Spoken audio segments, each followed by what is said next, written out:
नमस्कार, साधनाज किचनमध्ये आज आपण बनवणार आहोत ओल्या हरभऱ्याच्या पानांची भाजी। तर बघा, आता थंडीच्या दिवसामध्ये आपले हरभरे असतातच। अजून तर काही इतका काही उन्हाळा सुरू झाला नाही, पण मार्केटमध्ये आपल्याला ही भाजी सहज मिळते। तर अशा पद्धतीने आपल्याला ही निवडून घ्यायची। बघा, कोवळा पाला काढून घ्यायचा आणि कोवळी देठं वापरायची। जाड देठं असेल तर ती ज्यावेळेस भाजी आपण बनवतो तर शिजल्यानंतर ती काही इतकी तयार होत नाही शिजून ती देठं, आणि ते खाताना कसं तरी लागतात। म्हणून आपल्याला फक्त कोवळी पानं आणि कोवळी देठंच इथे घ्यायची आहेत। तर ही जरा निवडताना एफर्ट्स घ्यावे लागतात, कारण बघा, जर चांगलं काही चवीचं खायचं असेल तर तुम्हाला हे कष्ट घेतलेच पाहिजे। म्हणजे काय, भाजी निवडताना थोडा वेळ दिलाच पाहिजे। तसं म्हटलं तर तुम्हाला ही निवडलेली सुद्धा भाजी मार्केटमध्ये अवेलेबल असते। आणि काय ना, की सीझन असेल तरच अशा भाज्या आपल्याला खायला मिळतात, एरवी असतात का नाही, तर मग का आपण संधी दवडायची। चला, आता इथे ही सगळी हरभऱ्याच्या पानांची भाजी माझी निवडून झाली आहे। आंबूस लागते चवीला ती भाजी, पण अतिशय अप्रतिम चवीची होते।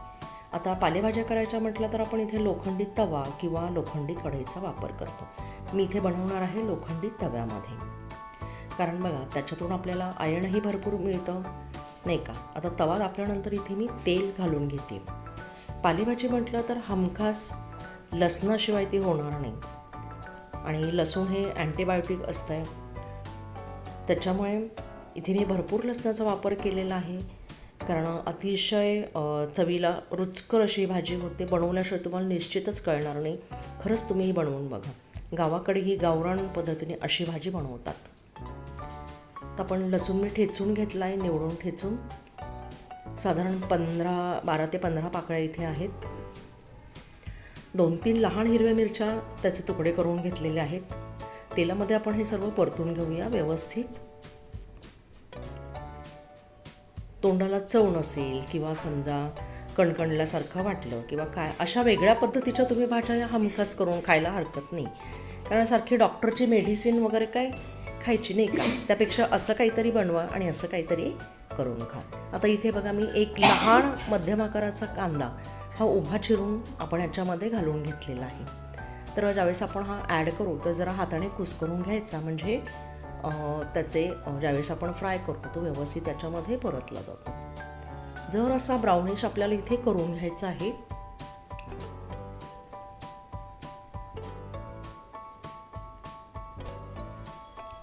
लसणाचा तो फ्लेवर आणि हरभऱ्याच्या पाल्याची जी आंबूस चव, हे जे कॉम्बिनेशन आहे ना, फार छान वाटतं। आणि शिजल्यानंतर तर ती टोमॅटोच्या याच्यामध्ये शिजल्यानंतर अतिशय छान लागते चवीला। आता कांदा झाला आहे, आपण इथे टोमॅटो ॲड करून घेऊया। इथे टोमॅटोसुद्धा मी एक लाल टोमॅटो वापरलेला आहे। लाल एवढ्यासाठी वापरला आहे की त्याचा जो रस आहे तो सुद्धा या भाजीमध्ये मिक्स होईल।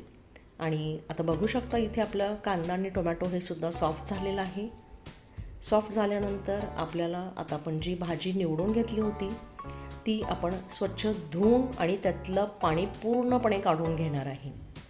पाणी आपल्याला भाजीमध्ये अजिबात ठेवायचं नाही आहे, आणि जास्त पण आपल्याला त्याची म्हणजे कुस्करून वगैरे घ्यायची नाही भाजी। तर त्याच्यातला तो आंबूसपणा तो टिकून राहिला पाहिजे। पाणी पूर्ण निथळून घ्यायचं आहे, आणि आपण आता याच्यामध्ये ही भाजी घालून घेतो। जशी जशी आपण ही परतून घेणार आहे, भाजीची जी जेवढी पण तव्यावर दिसते आता, नंतर ती कमी कमी होत जाईल शिजल्यानंतर। कारण आता इथे आपण गॅसची फ्लेम ही जरा वाढवलेली आहे, मोठ्या आचेवर मी केलेलं आहे। आणि व्यवस्थित आपण जे कांदा, लसूण, मिरची, टोमॅटो हे जे आपण सॉफ्ट करून घेतलं होतं परतून, ते आपण या भाजीला सगळ्या बाजूने व्यवस्थित लावून घेणार आहे। आणि जशी मोठी फ्लेम केलेली आहे त्याच्यामुळे ही भाजी पण अगदी पटकन शिजते।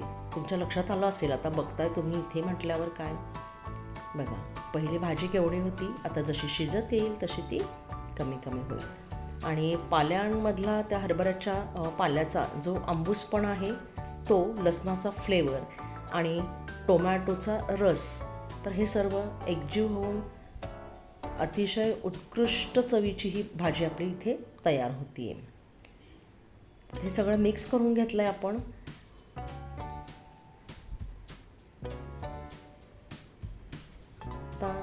इथे एवढी जर भाजी शिजली तर आपल्याला इथे काय करणार आहे, जरा मध्यम आचेवरती गॅसची फ्लेम करायची आहे. जरा मीठ घालून घ्यायचं आहे. तिखट आणि मीठ जेवढं तुम्ही तिखट वापराल त्यानुसार तुम्ही प्रमाणामध्ये मीठ वापरू शकताय. बरोबर. मी तर जेवणामध्ये सैंधव मिठाचाच वापर करते. आरोग्याला ते फायदेशीर असतं. तुम्ही बघा, नाही का. आणि इथे आपण ही पुन्हा एकदा जरा व्यवस्थित परतून घेऊ की जेणेकरून सगळीकडे मीठ व्यवस्थित लागेल.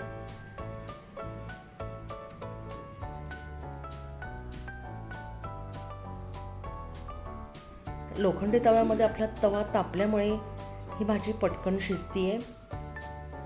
इथे आपण कुठेही पाण्याचा वापर केलेला नाही, ही गोष्ट लक्षात घ्या. भाजी धुवून आपण ती पाणी पूर्ण निथळून झटकून भाजी घेतलेली आहे. आता आपण जरा झाकण ठेवून आणखी 1-2-3 मिनटं आपण इथे वाफ काढून घेणार आहे. म्हणजे वाफेवर जी कोवळी देठं आहेत ती सुद्धा पटकन शिजून निघतील. बघा,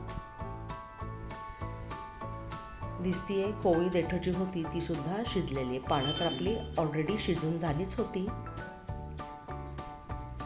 तर गावाकडे हमखास अशी भाजी बघा बाजरीच्या भाकरीसोबत खाल्ली जाते.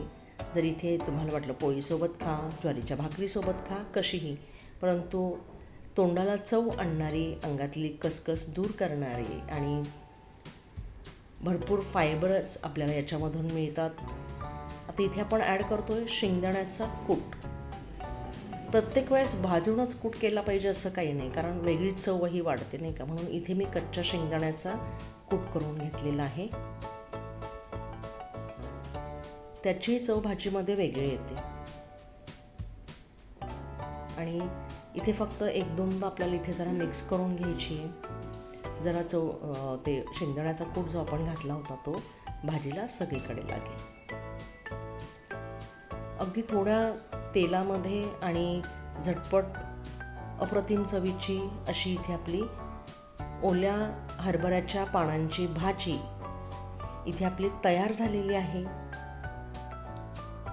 तर मार्केटमधून तुम्ही घेऊन या आणि पटकन करून बघा. आणल्यानंतर मला कमेंट्स करून सांगा. आपली तर तयार आहे भाजी, तुम्ही करून बघा.